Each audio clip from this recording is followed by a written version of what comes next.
আমি শুরু করি মাওলানা রুমি এর একটা গল্প দিই। সে রুমি এবং বিশেষ করে ইয়াংদের খুবই প্রিয় হবেন রুমি নিশ্চয়ই। রুমি তিনি যাচ্ছিলেন, জালালউদ্দিন রুমি আপনার নাম জানেন। তিনি যাচ্ছিলেন একটি জঙ্গল দিয়ে, সেখানে দেখলেন একটা মোটা সোটা তিতির পাখি। তিনি পাখিটাকে ধরলেন, এরপর সিদ্ধান্ত নিলেন, সিদ্ধান্ত নিচ্ছিলেন তিতির পাখিটাকে কি ঝলসে আগুনে ঝলসে খাবেন নাকি এটাকে রান্না করে খাবেন। তিনি চিন্তা করছিলেন। তিতির পাখি কোনোভাবে বুঝতে পারলো যে তিনি তাকে জবাই করে খাবেন, কিছু একটা প্ল্যান করছেন। তিতির পাখি তাকে লক্ষ্য করে বলে উঠলেন যে মাওলানা, আপনি তো চিন্তা করছেন আমাকে জবাই করে খাবেন, কিভাবে খাবেন সেটা নিশ্চয়ই প্ল্যান করছেন। আপনার জীবনে কি বস্তু আপনি কম খেয়েছেন? আমাকেই খেতে হবে এই প্ল্যান কেন করছেন?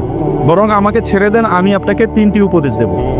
মাওলানা রুমি চিন্তা করলেন, ভালোই তো, আচ্ছা আমাকে তুমি বলো। বলে না, আমাকে ছেড়ে দিতে হবে, তাইলে কেবলমাত্র আমি আপনাকে উপদেশ দেব। বলে তোমাকে ছেড়ে দিলে তারপরে তো তুমি চলে যাবে, এরপরে তো তুমি আমাকে ফাঁকি দেবা, তা হবে না, তুমি আমাকে উপদেশ দাও। বলে আচ্ছা ঠিক আছে, আপনি আমাকে ধরে রাখেন, একটা উপদেশ ধরা অবস্থায় দিয়ে বাকিগুলো আমাকে ছেড়ে দিয়া। বলে আচ্ছা বলো। বলে প্রথম উপদেশ হলো, তোমার বন্ধু বান্ধব, আত্মীয় স্বজন, পাড়া প্রতিবেশী, পরিচিতরা তোমার কোনো ভালো কাজ দেখলে, আপনার কোনো ভালো কাজ দেখলে তারা হতে পারে আপনাকে বিভিন্নভাবে ক্রিটিসাইজ করবে, আপনাকে বিভিন্নভাবে জ্বালাতন করবে, কথা দিয়ে অথবা আচরণ দিয়ে। আপনি ওই দিকে একেবারে ভ্রুক্ষেপ করবেন না। আপনার জীবনে যে গোল আছে, লক্ষ্য আছে, উদ্দেশ্য আছে, সেটা নিয়ে আপনি কন্টিনিউ চলতে থাকবেন। তাইলে at the end of the journey আপনি সফলতা অর্জন করতে পারবেন। আমি চিন্তা করেন, আরে পাখি তো বিউটিফুল অ্যাডভাইস দিচ্ছে, ভালোই তো, আর চমৎকার তো। বলে বাকি দুইটা কিন্তু দেবো না, কি করতে হবে? ছেড়ে দিতে হবে। ও আচ্ছা ঠিক আছে, যাও ছেড়ে দিলাম। এখন গাছের ডালে গিয়ে পাখিটি বসলো। বসার পর পাখি বলল যে, এবার তিনি বললেন তাহলে দ্বিতীয় উপদেশ দাও। বলে দ্বিতীয় উপদেশ হচ্ছে, আপনার জন্য অতীত নিয়ে কোনোদিনই কি করবেন না, অতীত নিয়ে কোনোদিন আফসোস করবেন না। যা চলে গেছে সেটা নিয়ে আফসোস করবেন না, বরং প্রেজেন্ট নিয়ে বাঁচুন, ভবিষ্যৎ নিয়ে পরিকল্পনা করুন। যেমন ধরেন, এখন আপনাকে একটা ঘটনা বলি। এই যে আমার পেটে খুবই দামি 2 কেজি মূল্যবান পাথর ছিল, খুবই দামি। এইটা যদি আপনি আমাকে ধরে রাখতেন এবং জবাই করতেন, ওই পাথর আপনি পেলে আপনার 14 গোষ্ঠী বসে বসে খাইতে পারতো রাজার মতো করে। এই যে আপনি এটা বড় ভুল করেছেন।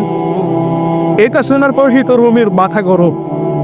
এবার রুমি তার পিছনে দৌড়াচ্ছে তারে ধরার জন্য, আর ওই পাখি এক ডাল থেকে আরেক ডালে যাচ্ছে। রুমি যখন ক্লান্ত, তখন তিতির পাখি বলল, দেখেছেন এই যে মাত্র আপনাকে যে উপদেশটা দিলাম, এটি তো আপনি ভুলে গেলেন। আমি না বলেছি অতীত নিয়ে আপনি কোনো টেনশন করবেন না? আপনি তো অতীত নিয়ে পড়ে আছেন, আমাকে ছেড়ে দিয়েছেন, আপনি কি আর আমাকে ধরতে পারবেন? তা তো পারবেন না। তাহলে অতীত নিয়ে পড়ে আছেন, কারণ আপনাকে প্রেজেন্ট নিয়ে, ভবিষ্যৎ নিয়ে পড়ে থাকা দরকার ছিল। বলে তাইলে ঠিক আছে, তুমি এবার আমাকে 3 নম্বর উপদেশটা দাও। 3 নম্বর উপদেশটা দাও। তিনি বললেন 3 নম্বর, পাখি বলল 3 নম্বর উপদেশটা হলো, যিনি আপনার উপদেশ শুনতে চান না তাকে উপদেশ দিয়ে না। এখন বলেন আমি কি করব? আপনি শুনবেন তো উপদেশ? ওকে, মাশাআল্লাহ, জাযাকুমুল্লাহ খায়ের। এটা নাসিরউদ্দিন হুজা এক জায়গায় গিয়েছিল, আপনি জানেন তো। ওইখানে যাওয়ার পর তাকে আসলে বিপদে ফেলতে চেয়েছিল, কারণ যেখানে যান ওইখানে সুন্দর কথা বলেন তিনি, প্রশ্নের উত্তর ভালো করিয়ে দেন।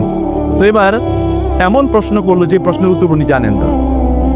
এখন লোকেরা চিন্তা করলো যে আপনারা কি এখানে মোটামুটি সবকিছু জানেন? বলে হ্যাঁ, আমরা মোটামুটি জানি। আচ্ছা ঠিক আছে, উনি যে প্রশ্ন করেছেন এই প্রশ্নের উত্তর কারা কারা জানেন?